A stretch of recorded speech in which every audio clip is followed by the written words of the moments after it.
California has 4 main production areas for the popular fresh vegetable sweet corn. There are the southern desert valleys, Riverside and Imperial counties, the south coast, San Diego, Orange, and Santa Barbara counties, the Central Valley, Contra Costa, San Joaquin, Stanislaus, Merced, Madera, and Fresno counties, and the Central Coast, San Benito, Santa Clara, and Alameda counties. In addition to these areas, most counties produce some sweet corn direct for marketing at roadside stands and farmers markets. Sweet corn is actively marketed in direct marketing channels such as farmers markets, roadside stands, and direct to retail. My name is Glenn Stonebarger, and we are in Brentwood, California at GNS Farms. Our biggest crop is sweet corn, but we also grow cherries, fresh market beans, cannery tomatoes. Those are our main products. Glenn says that they try to stay in the marketplace as long as they can, and in order to do that, they start production in mid-April. With an early start, they also rely on strong partnerships to help sell their products. We would go anywhere from farmers markets to all the chain stores. Most of our product is sold west of the Rockies, be it farmers markets or be it one of the major chains such as Safeway. They're all equally as important to us. And typically, if you ever see an ad in the paper, all that business has to be done 3 weeks in advance. Glenn explained that the only varieties they grow are considered high-eating quality varieties. Those varieties are chosen through trials, and they trial 250 varieties annually. Once they choose the variety, they advance it with a seed company. We go through one time, 1 year only, and that's it, and then we work up the field. And we are trying to have every ear identical if we can from emergence to maturity. Earlier, as I said, we're looking at flagging for the appearance. This particular ear has quite a bit of flagging, but we think it's attractive in the store and attractive to the consumer. We want an ear that's filled all the way to the tip, which this one is. We're a little bit on the young side on this particular ear, but this is really what we're looking for, is the tender kernels, not too full. Like I said, this particular ear could have another day on it and it would be at optimum. To establish a crop, they first get their beds ready in the fall before the winter rains. They plant the seeds around February 1st. He explained that with the equipment they have now, they are able to plant with wet conditions.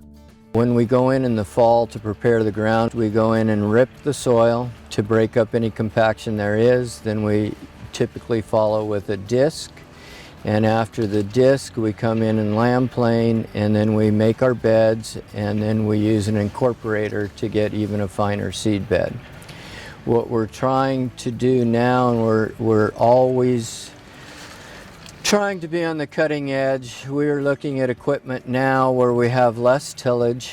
We can go in with one piece of equipment and it will go in and rip the soil to only 10 to 12 inches, and we're hoping with this piece of equipment, it's making a fine seed bed in 1 to 2 passes. After we've gone through with we're trying it now, it's called an eliminator. Following the eliminator, we go in with a rip lister because we've only ripped, as I said earlier, that 10 to 12 inches, and we don't think that that's quite enough. It's close for sweet corn, but we also grow cannery tomatoes, and we think we need to be deeper. And we're hoping that that eliminates some of our passes through the field, where we're going through the field now, say 11 to 12 times. We're hoping to get it down to 4 or 5. This tillage preparation is typically done in the fall following the preceding crop. A great deal of careful attention to detail goes into the planting of sweet corn to achieve high yields, quality, as well as uniformity of maturity and harvest timing. This is what we call a precision planting. That's what it is, and it works with a air vacuum which is that part of the machine right there. And what it does, when the planter starts turning, it picks up the seed, and it gets to a certain point, and we just drop the seed one at a time. Seed from the seed hopper first falls into the seed metering unit, where a suction vacuum holds one seed per each hole before it is released down the seed chute into the soil at a precision distance between seeds and depth. The corn emerges from the soil typically in 4 to 5 or more days depending on temperatures. Years ago, we were trying to plant approximately on a 33-inch bed and going 12 inches apart, trying to average 1.5 year ears per plant. We have found that the first ear and the second ear are always not the same size. So we have closed down our spacing, and we're trying to get now 1 ear and 1 ear only, and that's more uniformity and better quality. Ear size is still good, flagging is still good, so the appearance in the store is good. But so now we are down to about 6.5 to 6 7/8 spacing on a 33-inch bed.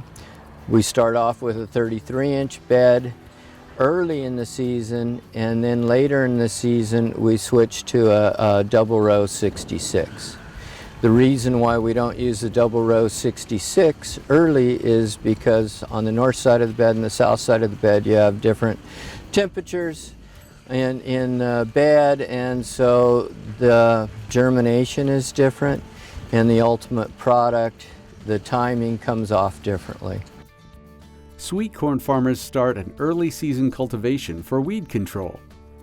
A great deal of setup adjustment is required for this operation to prepare the mechanical cultivator toolbar implement for weed cultivation close to the corn seedlings. Today, surface drip is usually used for sweet corn irrigation. Everything that we have is on drip. 10 years ago in Brentwood there was hardly any drip, and now we've changed over and we have no furrow irrigated crops. Everything we use is drip. We use some different styles of drip. We're above ground on 33s, which is every other row, and the drip tape's in there. We do all our side dressing, fertilization through the drip lines. On the 66-inch, we put one drip line right in the middle. And instead of being on the 66-inch bed, instead of being 33 inches apart, as we are on the 33-inch beds, we shrink it into 25 for better penetration of the water from the drip. Marketing ahead of harvesting sweet corn is a critical part of the production cycle or process, and involves the establishment of long-term relationships of trust with various buyers, plus very timely advertising just prior to harvesting. We do all of our own marketing. We don't essentially use any brokers. We do it ourselves. Well, we do everything from farmers markets, who we go to ourselves. We go to quite a few of those, and then we also do a lot of business with most of the major chains. Harvesting sweet corn is a labor-intensive operation that involves careful, close scheduling and coordination of harvest crews, equipment, cooling facilities, and transportation. So typically we're harvesting for a couple month period. We're going 24 hours. It is key to harvest corn when it is cool in the hot summer months. The best time to harvest begins at 7 o'clock at night and finishes at 3 in the morning when the corn is at its coolest. Corn yields vary widely depending upon the stand, growing conditions, weather, and marketing channels. In general, a yield of 350 to 548 count boxes per acre would be considered good. This is very demanding work.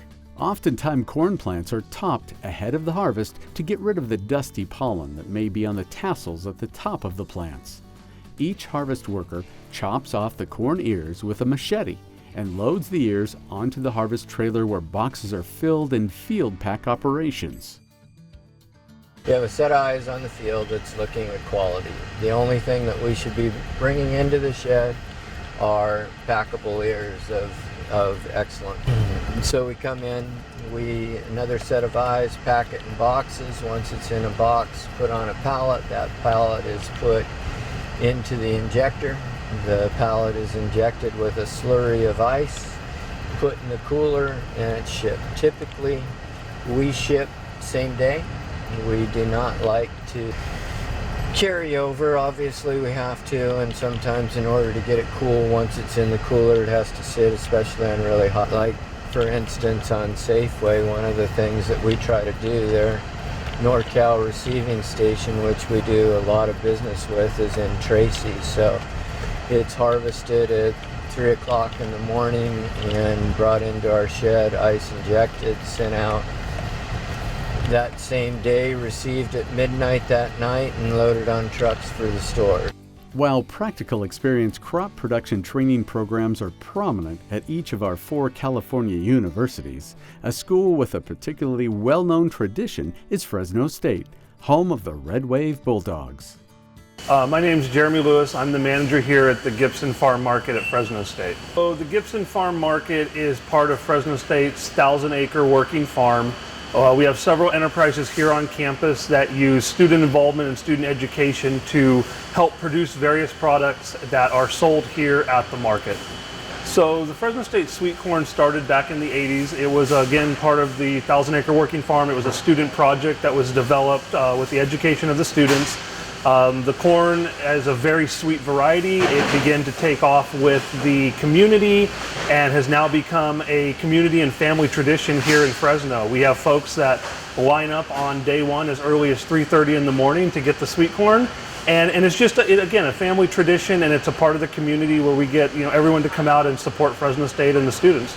The farm market here is all staffed by students. So it's very much a hands-on learning experience for all the students here on campus in the Jordan College of Ag.